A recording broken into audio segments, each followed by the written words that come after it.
Touring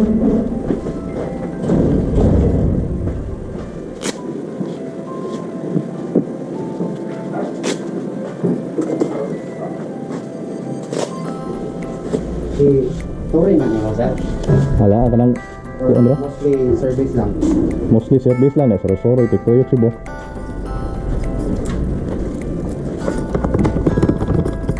Harit takan. Anggi. Beligya.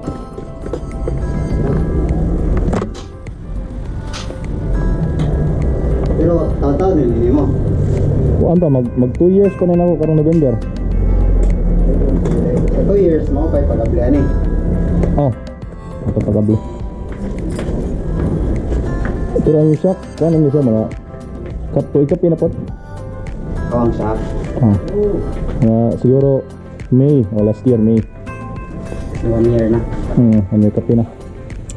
Alright guys, ano yung katakaroon sa Shocks Works din sa Grand Race Kasili Konsolasyon aron magpailis og oil, magpa-service sa atong front shock nga Mody5 inverted shock kay medyo di na balance ang iyang bounce o shock absorption, so ato ning paserbisyohan din ni.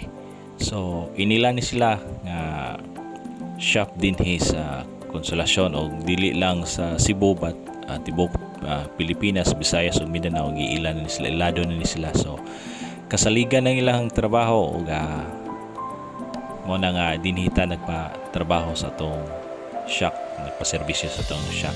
So enjoy the video.